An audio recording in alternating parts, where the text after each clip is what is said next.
Hello friend, जय श्री राम। आप लोगों का हमारे चैनल पर स्वागत है। मैं आशा करती हूँ आप सब लोग एकदम मस्त और स्वस्थ होंगे। आज डे 5-7 चैलेंज में अब आपके साथ शेयर करने जा रही हूँ अपने डेली रूटीन कि मैं सुबह से लेके शाम तक मतलब रात तक क्या करती हूँ, कैसे रहती हूँ, क्या कर मतलब पूरा मेरा शेड्यूल कैसा बिजी रहता है दिन से लेके रात तक। तो सबसे पहले मैं सुबह उठकर सबसे पहले भगवान जी को प्रणाम करती हूँ। अपने बच्चे के लिए दूध गर्म करके उसको देती हूँ। वैसे आज सबको मतलब रूहान को, मेरे बेटे को छुट्टी थी, इसलिए हम लोग आज 7 बजे करीब उठे। फिर मेरे हस्बैंड सुबह आज जल्दी ही ऑफिस चले गए थे। फिर कपड़े बहुत सारे थे धोने वाले, क्योंकि 3-4 दिन से कंटिन्यूसली बारिश हो रही थी, इसलिए कपड़े ज़्यादा हो गए थे। फिर मैंने वॉशिंग मशीन में डालकर धोने के लिए छोड़ दिए। साथ में मैं ब्रश कर रही थी क्योंकि मेरा बच्चा सो रखा था, इसलिए सोच रही थी कि जल्दी जल्दी काम निपट जाए, बट वो उठ गया। उठने के बाद फिर वही एक हाउस वाइफ का क्या काम होता है, झाड़ू। झाड़ू सबसे पहले वो झाड़ू करेगी घर का, फिर अच्छी तरह से सफाई करके। छुट्टी वाले दिन ही आप अपने घर को अच्छी तरह से सफाई कर सकते हो। वैसे मेरा बेटा मेरी बहुत हेल्प करवाता है छोटे मोटे काम के लिए।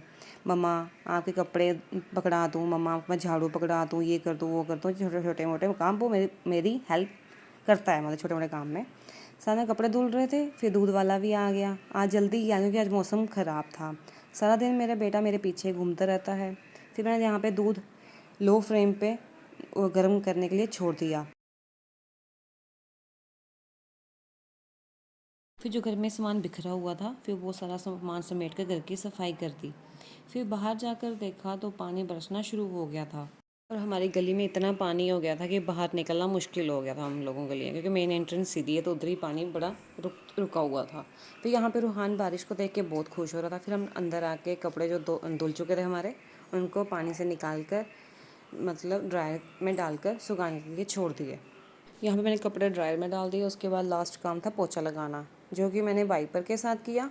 मैंने टॉवल के साथ पोछा लगाना आसान और जल्दी समझती हूँ, इसलिए मैं वाइपर की हेल्प से ही सारा पोछा लगाती हूँ। तो मॉर्निंग टास्क ख़त्म हुआ, तो उसके बाद मेरे कपड़े ड्रायर में सूख चुके थे, जो कि मैंने स्टैंड पे ही सुखाने के लिए डाल दिए थे, क्योंकि बाहर बारिश हो रही थी। उसके बाद मैं नहाने के लिए चली गई। जैसे नहा के बाहर निकली तो आगे मेरा बेटा बोलता, मम्मा मुझे भी नहलाना है। फिर उसको नहलाया। फिर हम दोनों माँ बेटे नहा धो के रेडी हो गए। उसके बाद हम लोग दोनों ने पूजा की। फिर पूजा भगवान जी को स्नान दिया, धूप बत्ती की, तिलक लगाया। फिर उन भगवान जी को प्रणाम किया, उनका आशीर्वाद लिया। फिर मेरे पति जी की डिमांड थी कि आज मुझे चाय और पराठा खाना है, तो फिर मैंने वो बनाना स्टार्ट किया। यहाँ पे मैं घी इसलिए लगा रही हूँ ताकि बीच में परोंठी जो है सॉफ्ट हो जाए। मैं सिंपल इसलिए बना रही हूँ क्योंकि मुझे अचार और चाय के साथ इनको बड़ी पसंद है मेरे पति को, इसलिए मैं ऐसे बना रही हूँ। फिर इसको मैंने रेक्टेंगल की शेप से बनाई। साथ साथ में मेरा बेटा मेरे पास ही बैठा। मैंने हम लोगों को बोला था ना कि मेरा बेटा जहाँ मैं जाऊँगी किचन में जाऊँगी, किचन में मेरे पास बैठ रहा था। फिर मेरी पूरा ध्यान रहता है, मम्मा ध्यान से करना काम, आपका हाथ ना जल जाए, बहुत हॉट होता है। तो साथ में उसको मैं कुछ ना कुछ खाने को दे देती हूँ जिससे वो बिज़ी रहे। फिर यहाँ पे मैं ऐसे ऐसे पराठा को ऐसे ही कर रही ताकि जो एक्स्ट्रा ऑयल है परोंठी का वो दूसरी परोंठी में लग जाए। यहाँ पे मेरी चाय भी बन के रेडी हो गई थी। तो चलो हमारा आज का लंच और ब्रेकफास्ट रेडी हो गया, क्योंकि आज काफ़ी लेट हो गए थे, हम लेट उठे थे, साथ में बारिश हो रही थी, इस कारण हमारा दोनों लंच और ब्रेकफास्ट इकट्ठा हो गया। तो ये सच्ची में काफ़ी देर के बाद खाओ तो बहुत टेस्ट लगता है। यहाँ पे मेरे बीच में मेरे पति जी की फरमाइश की प्याज को हाथों से तोड़ के लाना, भाई मेरे से टूटा नहीं, इसलिए मैंने बेलन की हेल्प से उसको तोड़ा, क्योंकि इसका अपना ही टेस्ट होता है। तो यहाँ पे मेरा बेटा कितना खुश हो के चाय और परोंठी खा रहा था। मेरे बेटे को चाय बहुत बहुत ही पसंद है, मेरे पति की तरह। यहाँ पे मैं लास्ट में बर्तन साफ़ करके पूरी किचन साफ़ कर दी। तो मिलती हूँ आपको शाम के रूटीन में। Bye bye. शाम को उठ के हम लोगों ने पहले खेला, फिर पढ़ा, फिर पूजा की। फिर हम सोचने बैठ गए कि हम रात को खाने के लिए क्या बनाएं। फिर हमने पति जी से फ़ोन करके पूछा कि बताओ जी क्या खाना है। वो बोलते आज मेरा कढ़ी खाने का मन कर रहा है। तो तेल कम था, लेने जा सकती नहीं थी, इसलिए मैंने प्याज की कढ़ी बना दी। उसके लिए मैंने सबसे पहले बेसन और दही को अच्छा से घोल के रख दिया था। फिर उसके बाद मैंने कढ़ाई में 3 चम्मच तेल डाला, 2 बड़ी साइज़ की मिर्ची डाली, प्याज डाला, जिंजर गार्लिक पेस्ट डाला। फिर इसको अच्छी तरह से मिक्स कर लिया। फिर आपको 2 चम्मच हल्दी डालनी है, नमक आपको सबसे लास्ट में डालना है।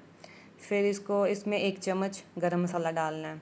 फिर मैगी मसाला डालना है, क्योंकि मेरे को मैगी मसाले के बिना सब्ज़ी का टेस्ट ही नहीं आता, इसलिए मैं हर सब्ज़ी में मैगी मसाला थोड़ा कम जितना आपको डालना है उसके हिसाब से मैं डाल लेती हूँ। फिर जो मैंने गोल रेडी करके रखा हुआ था, फिर उस गोल को ऐड करना है और इसको कंटिन्यूसली चलाते रहना है जब तक इसमें एक बॉयल ना आए। तो ये स्टेप मतलब कढ़ी का मेन होता है। अगर आपको इसको कंटिन्यूसली नहीं चलाओगे तो ये कढ़ी फट सकती है, इसलिए इसको कंटिन्यूसली चलाते रहना है। और आप देख यहाँ पे मैंने चावल भी बनने के लिए छोड़ दिए, जिसके लिए पानी मेरा गर्म हो चुका था। मैंने उसमें चावल डाल दिए और उसको अच्छी तरह से हिला दिया। यहाँ पे मेरी कढ़ी भी कुछ हद तक गर्म अच्छी तरह से बन चुकी थी। उसमें मैंने 2 चम्मच नमक डाल दिया और अच्छी तरह से हिला दिया। हमारी कढ़ी बन के रेडी हो रखी है। लास्ट में हम इसका धनिया डालेंगे। तो और हमारे चावल भी बन चुके हैं। तो आप देख सकते हो कि कितनी अच्छी से बन चुकी है। और मुझे कमेंट में बताना कि किस किस स्टेट्स की ये फेवरेट है। तो आज का ब्लॉग आपको अच्छा लगा हो तो प्लीज़ हमारी वीडियो को लाइक शेयर एंड सब्सक्राइब करना ना भूलें। Bye bye. कल फिर मिलते हैं एक नई वीडियो के साथ। जय श्री राम। Bye bye.